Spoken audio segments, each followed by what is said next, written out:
बुलढाण्याच्या भोर तालुक्यातील नसरापूर येथे असणाऱ्या मंडल कृषी कार्यालय जे शासकीय जागेत होतं ते अचानक बंद झालेलं आहे आणि खरं तर अचानक हे गायब झाल्याने या कृषी कार्यालयाची अवस्था जर बघितली तर मोठ्या प्रमाणावर आपल्याला या ठिकाणी गवत काडी जी आहे ती वाढलेली दिसते, मोठ्या प्रमाणावर दुर्गंधी या ठिकाणी येते आणि अचानक हे कृषी कार्यालय नक्की कुठे गेले हे शेतकऱ्यांना समजत नाही आहे। अनेक शेतकरी सध्या खरीप हंगाम सुरू आहे आणि अनेक शेतकरी या खरीप हंगामात अधिकाऱ्यांचं मार्गदर्शन घेण्यासाठी इथे येत आहेत, मात्र इथे कृषी कार्यालयच अधिकाऱ्यांसह किंवा कर्मचाऱ्यांसह गायब झाल्यानं यात कुठल्याही प्रकारचं मार्गदर्शन त्यांना मिळत नाही आणि इथं हेलपाटे कुठेतरी शेतकऱ्यांना मारावे लागतात। हे कार्यालय आहे ते इतरत्र हलवण्यात आल्याची माहिती जी आहे ती कृषी कार्यालयातून दिली जाते, मात्र इथे तशा प्रकारचा कुठलाच फलक जो आहे तो लावलेला नाही आहे, त्यामुळं शेतकऱ्यांना मनस्ताप जो आहे तो सहन करावा लागतोय। असेच काही शेतकरी आता या कार्यालयात अधिकाऱ्यांसोबत अधिकाऱ्यांचं मार्गदर्शन घेण्यासाठी आलेले होते, मात्र आता हे कार्यालय बंद असल्याने त्यांना हेलपाटा जो आहे तो मारावा लागलेला आहे। आपल्यासोबत शेतकरी आहे, काय नक्की अडचण होती काय? नमस्ते, मी श्यामसुंदर जायगुडे। हे भोर तालुका कृषी कार्यालय अंतर्गत नसरापूर मंडल कार्यालय आहे।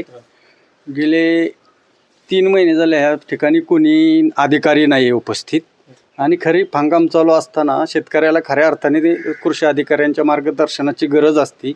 त्याच्यानंतर नाविन्यपूर्ण शासनाच्या योजनांची माहिती या कार्यालयात मिळत असते, परंतु आम्ही इथं बऱ्याच वेळा हेलपाटी मारली पण इथं काय बाबा स्थलांतराचा कुठं पत्ता लिहिला नाही किंवा स्थलांतर झाले अशी काही सूचना नाही आहे आणि नक्की हल्लंय कुठे हे काय नाही। तर जवळपासच्या स्थानिक लोकांना विचारलं तर फक्त ते सांगतात की बाबा कार्यालय इथून बदली झाले, पण ते कुठं बदली झाले एक्झॅक्ट शेतकऱ्याला कळतच नाही, त्यामुळे शेतकऱ्यांची खूप मोठी गैरसोय होती आणि आता इथून जाऊन आम्ही ते शोधणार आहे नक्की आणि राजगड पोलीस स्टेशनला तालुका आपलं नसरापूर कृषी मंडल हलवल्याचा एक अर्ज देणार आहोत। अशा पद्धतीने आम्ही नक्की कुठं गेले ते शोधायचं आहे आणि निरडावलेले हे जे काही कृषी अधिकारी आहेत त्यांना जरा जाग्यावर आणण्यासाठी खऱ्या अर्थाने आम्ही पाऊल उचललेलं आहे। तुम्ही सुद्धा आता अधिकाऱ्यांशी बोलण्यासाठी आला होता, चर्चा करण्यासाठी आला होता, आता तुम्ही फोनवर चर्चा केली, काय अधिकाऱ्यांनी सांगितलं? अधिकाऱ्यांनी सांगितलं की आमचं ऑफिस स्थलांतरित झालेलं आहे, पण आमची त्यांना विनंती अशी होती की स्थलांतरित झाली ज्या ठिकाणी त्या ठिकाणी तुम्ही बोर्ड लावला पाहिजे होता। ह्या ऑफिसला सुद्धा तुम्ही जुना बोर्ड लावला होता, इथं तुम्हाला दिसते बघा इथं ब्लॅक बोर्ड आहे, ह्या ब्लॅक बोर्ड त्यांनी द्यायला पाहिजे होतं आणि विचारलं तर सांगतात की बोर्ड फाटला पावसाने। आता सध्या परिस्थिती अशी आहे साहेब की 3 महिने झाले इथं पाऊस पडतोय, सगळी पिकं आमची गेली, ओला दुष्काळ जाहीर केला पाहिजे, ते पंचनामे झाले पाहिजे, जे की आमच्या आता सोयाबीन नुकसान झालं, भुईमुगाचं नुकसान, सगळ्याच पिकाचं नुकसान झालं। 3 महिने झालं कंटिन्यू जो पाऊस मे महिन्यामध्ये चालू झाला तो अद्याप बंद नाही। आमचं त्यांना सांगणं, आम्ही ते विनंती करण्यासाठी आलो होतो की बाबा रे ओला दुष्काळ जाहीर करा, आम्ही म्हणत नाही तालुकाच करा म्हणून, ज्या गावाची परिस्थिती आहे त्या गावची परिस्थिती पंचनामे केले पाहिजे ह्याच्यासाठी आम्ही ऑफिसला आलो होतो, पण ऑफिसच बंद झाल्यानंतर आम्ही तालुका कृषी अधिकाऱ्यांशी फोनवर संपर्क साधला असता त्यांनी सांगितलं की मग आमचं ऑफिस स्थलांतरित झालेलं आहे।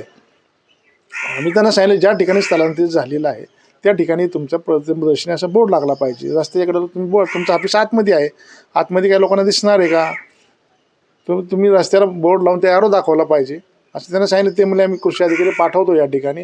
वास्तविक हे ऑफिस चांगलंच आहे, शासनाने दुसरीकडे पैसे भरण्यापेक्षा पंचायतीचं ऑफिस आहे आपलं, ग्रामपंचायतीने ह्यांना जागा दिलेली आहे, बांधून दिलेलं आहे ऑफिस, फक्त वर शेड मारलं की ऑफिस चांगलं आहे।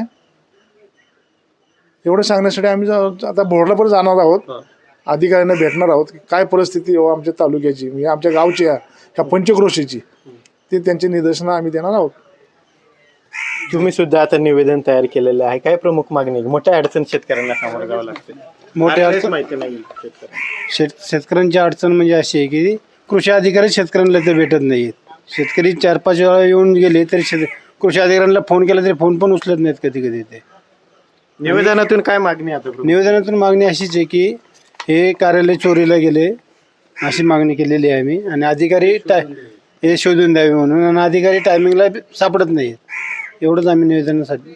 आपण पाहतोय की शेतकरी काही आहेत ते या कार्यालयात आलेले होते, मात्र या ठिकाणी कार्यालय सुद्धा नाही आणि कर्मचारी सुद्धा नाही, त्या पार्श्वभूमीवर त्यांनी हे निवेदन तयार केले आहे आणि कार्यालयासह कर्मचारी बेपत्ता असल्याचं या निवेदनामध्ये नमूद करण्यात आलेलं आहे आणि ते कार्यालय आणि कर्मचारी आम्हाला शोधून द्यावेत अशी मागणी जी आहे ती या निवेदनाद्वारे या शेतकऱ्यांनी केलेली आपल्याला पाहायला मिळते। कॅमेरा पर्सन तुषार सनेसह विनय जगताप, TV9 मराठी, भोर। पुणे. हे कार्यालय आपण सध्याच्या लढीपाटा शेतकरी विकास केंद्राच्या जी बिल्डिंग आहे त्याच्यावरती पहिल्या मजल्यावरती केलेलं आहे, त्या ठिकाणी स्थलांतरित केलेलं आहे. पण शेतकऱ्यांना याची माहिती मिळत नाही, कुठेच फलक लावलेला नाही. इथं फलक लागला होता, परंतु तो मीटरचं रिडिंग ज्यावेळेस घेताना त्या संबंधित व्यक्तीने तो खाली टाकून दिलेला होता. आम्ही पुन्हा एकदा इथं फलक लावू आणि ज्या ठिकाणी कार्यालय आहे तिथं ठिकाणी दर्शनी भागावरती फलक लावू.